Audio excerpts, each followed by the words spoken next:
আউযু বিল্লাহি মিনাশ শাইতানির রাজিম। বিসমিল্লাহির রহমানির রহিম। শুরু করছি আল্লাহর নামে, যিনি পরম করুণাময় ও অতি দয়ালু। Chandla KB high school and college assistant teacher Mohammad Moynal Hossain. আজকে আমি আপনাদের সামনে একটি অনলাইন ক্লাস নিয়ে উপস্থিত হয়েছি। তো চলুন কথা না বাড়িয়ে আজকের ক্লাসের দিকে চলে যাই। আমাদের আজকের ক্লাসটি ইংরেজি গ্রামারের অতি পরিচিত একটি লেসন, টেন্স। টেন্সকে নিয়ে আজকের ক্লাসটি আমি আপনাদের সামনে উপস্থাপনা করছি। টেন্স ইংরেজি শব্দ, যার বাংলা অর্থ হচ্ছে কাল বা সময়। এখন টেন্স কি, চলুন আমরা সংজ্ঞায় চলে যাই। টেন্স হচ্ছে কোনো কাজ সম্পাদনের সময়কে টেন্স বলে। অর্থাৎ কোনো কাজ যে সময় সংঘটিত হয় ওই সময়টাকে আমরা টেন্স হিসেবে ধারণা করি। টেন্সকে ইংরেজি ভাষার প্রাণ বলা হয়। আমরা টেন্সটা কেন শিখব? কারণ ইংরেজি সকল ভাষার মূল প্রাণকেন্দ্র হচ্ছে টেন্স। টেন্স যারা ভালোভাবে আয়ত্ত করতে পারে তাদের জন্য অন্যান্য গ্রামারগুলো সলভ করতে খুব সহজ হয়ে যায়। তাই টেন্সকে ইংরেজি ভাষার প্রাণ বলা হয়। টেন্স প্রধানত 3 প্রকার, যথা 1 প্রেজেন্ট টেন্স, যার বাংলা অর্থ হচ্ছে বর্তমান কাল। নাম্বার 2 পাস্ট টেন্স, যার বাংলা অর্থ হচ্ছে অতীতকাল। অ্যান্ড 3 ফিউচার টেন্স, যার বাংলা অর্থ হচ্ছে ভবিষ্যৎকাল। এই 3 প্রকার টেন্স আমরা শিখে নেব, প্রেজেন্ট টেন্স, পাস্ট টেন্স এবং ফিউচার টেন্স, এবং এদের আলাদা আলাদা সংজ্ঞা রয়েছে। চলুন আমরা সংজ্ঞায় চলে যাই। প্রথমে আমাদের চলে আসছে present tense. Definition of tense. টেন্সের সংজ্ঞাগুলোর মধ্যে প্রথমেই প্রেজেন্ট টেন্স। প্রেজেন্ট টেন্স কাকে বলে? ভার্বের কাজ বর্তমান সময়কে নির্দেশ করলে তাকে প্রেজেন্ট টেন্স বলে। এটা মনে রাখবেন, ভার্বের কাজ বর্তমান সময়কে নির্দেশ করলে তাকে প্রেজেন্ট টেন্স বলে। এক্সাম্পল, শি রিডস অ্যাটেন্টিভলি, অর্থাৎ সে মনোযোগ দিয়ে পড়ছে। এটাতে আমরা বুঝতে পারতেছি সে বর্তমান সময়ে মনোযোগ দিয়ে পড়ছে, তাই এটি একটি প্রেজেন্ট টেন্সের উদাহরণ। দ্য নেক্সট, পাস্ট টেন্স, অতীতকাল। পাস্ট টেন্স কাকে বলে? ভার্বের কাজ অতীত সময়কে নির্দেশ করলে তাকে পাস্ট টেন্স বলে। অর্থাৎ ভার্বের কাজটা যখন অতীত সময় নির্দেশ করবে তখন ওই টেন্সটাকে পাস্ট টেন্স বলা হয়। Example, Rupa helped me a lot. Rupa আমাকে অনেক সাহায্য করেছিল। এতে আমরা দেখতে পাচ্ছি করেছিল, তার মানে এটা অতীতকাল বোঝাচ্ছে। That's why we can call it past tense.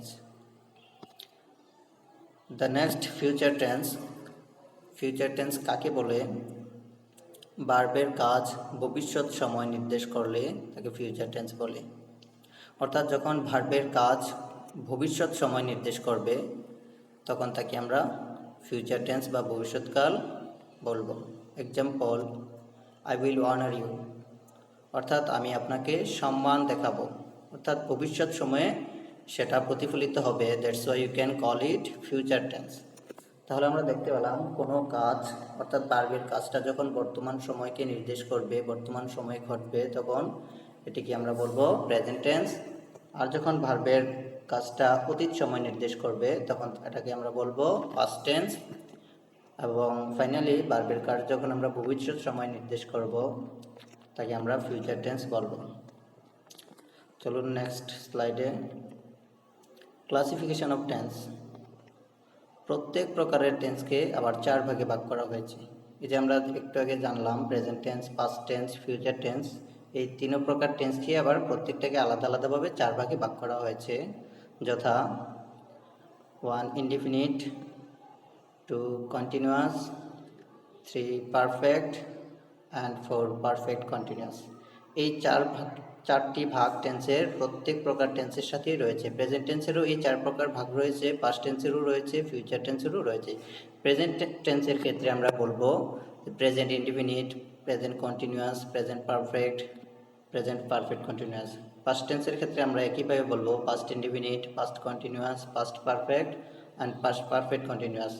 Future টেন্সের ক্ষেত্রে আমরা বলবো future indefinite, future continuous, future perfect and future perfect continuous. আশা করি বুঝতে পেরেছেন।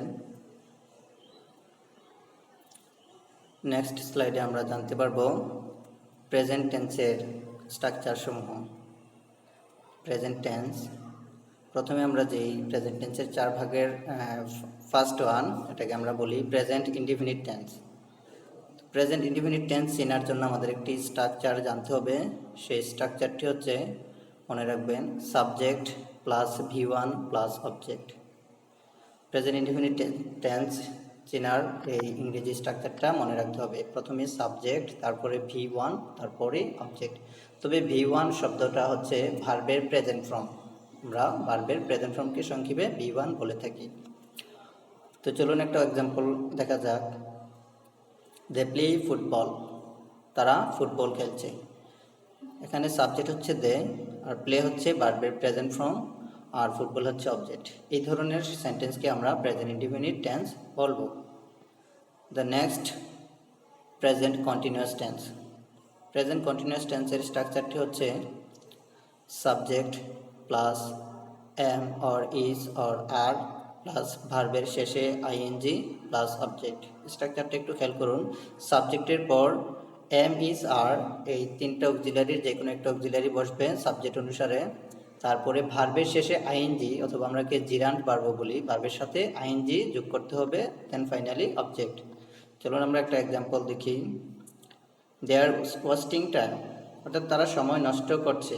একটু লক্ষ্য করুন, দে হচ্ছে সাবজেক্ট, আর এখানে ওই যে এম ইজ আর এর থেকে দে যেহেতু plural subject, that's why we can use here plural verb. তো এম হচ্ছে singular, is singular, third person সিঙ্গুলারের ক্ষেত্রে বসে, এবং আর হচ্ছে প্লুরাল। সাবজেক্ট অনুসারে আমরা ভার্ব এখানে আর ইউজ করলাম, দে আর ওয়েস্টিং টাইম। আর যে ওয়াস্ট হচ্ছে আমাদের মেইন ভার্ব বা বেস ফ্রম ভার্বের, তার সাথে আইএনজি যোগ হওয়াতে এখন হচ্ছে ওয়াস্টিং। আর ফাইনালি যে টাইম, সেটা হচ্ছে অবজেক্ট। তাহলে আমরা দেখতে পেলাম যে প্রেজেন্ট কন্টিনিউয়াস টেন্সের স্ট্রাকচারের সাথে এক্সাম্পলটি হচ্ছে দে আর ওয়াস্টিং টাইম, তারা সময় নষ্ট করছে। এটা প্রেজেন্ট কন্টিনিউয়াস টেন্সের এক্সাম্পল। দ্য নেক্সট স্লাইডে আমরা জানতে পারবো বাকি প্রেজেন্ট টেন্সের দুটি স্ট্রাকচার। একটা হচ্ছে প্রেজেন্ট পারফেক্ট টেন্স।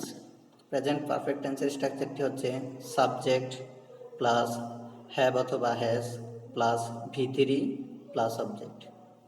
একটু লক্ষ্য করুন, আমরা ভার্বকে সংক্ষেপে লিখি। V1 মানে হচ্ছে ভার্বের প্রেজেন্ট ফর্ম, V2 হচ্ছে ভার্বের পাস্ট ফর্ম, এবং V3 হচ্ছে ভার্বের past participle form.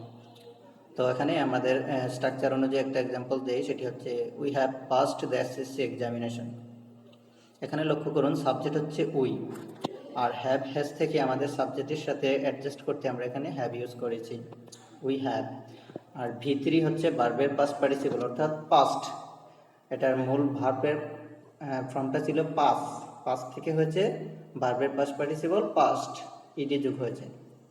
The SSC examination object. তাহলে আমরা স্ট্রাকচারের সাথে অ্যাডজাস্ট করে প্রেজেন্ট পারফেক্ট টেন্সের একটি উদাহরণ দেখলাম। We have passed the SSC examination. And the finally present perfect continuous tense. এটা স্ট্রাকচার হচ্ছে সাবজেক্ট প্লাস হ্যাভ বিন অথবা হ্যাজ বিন প্লাস ভার্বের শেষে আইএনজি প্লাস অবজেক্ট। লক্ষ্য করুন, প্রথমে সাবজেক্ট, তারপরে হ্যাভ বিন অথবা হ্যাজ বিন, তারপরে ভার্বের শেষে আইএনজি প্লাস অবজেক্ট। চলুন একটা এক্সাম্পল দেখি। They have been working since morning, তারা সকাল থেকে কাজ করছে। অর্থাৎ দেখুন, সাবজেক্ট হচ্ছে এখানে দে, আর হ্যাভ বিন হ্যাজ বিন থেকে আমাদের দে এর সাথে হ্যাভ বিন মিলে, এই কারণে আমরা হ্যাভ বিন ইউজ করলাম। দে হ্যাভ বিন, ভার্বের শেষে আইএনজি। এখানে মূল ভার্বটা ছিল ওয়ার্ক করতো, কাজ করা, তার শেষে আইএনজি যোগ হওয়াতে এখন ভার্বটা হয়ে গেছে ওয়ার্কিং। সিন্স মর্নিং হচ্ছে অবজেক্ট। তবে এখানে একটা সময়ের উল্লেখ থাকবে, একটু খেয়াল করবেন। তাহলে আমরা প্রেজেন্ট পারফেক্ট কন্টিনিউয়াস টেন্সে জানতে পারলাম they have been working since morning, একটা প্রেজেন্ট পারফেক্ট কন্টিনিউয়াস টেন্স। তো এটা মনে রাখবেন, প্রেজেন্ট যে ইনডিফিনিট ছিল সেখানে ভার্বের বেস ফর্ম ব্যবহার হয়েছে, অর্থাৎ V1। আর যখন প্রেজেন্ট কন্টিনিউয়াস ছিল তখন ভার্বের শেষে আইএনজি যোগ হয়েছিল। একটা কথা মনে রাখবেন, শুধু প্রেজেন্টই নয়, সকল কন্টিনিউয়াস টেন্সে ভার্বের শেষে আইএনজি যোগ হয়। এই কথাটা মনে রাখবেন। হ্যাঁ, সকল কন্টিনিউয়াস টেন্সে ভার্বের শেষে আইএনজি যোগ হয়। এবং আরেকটা মনে রাখবেন, সেটা হচ্ছে সকল পারফেক্ট টেন্সে V3 বসে, ভার্বের 3 নাম্বার ফর্ম, অর্থাৎ যেটাকে আমরা ভার্বের পাস্ট পার্টিসিপল বলে থাকি।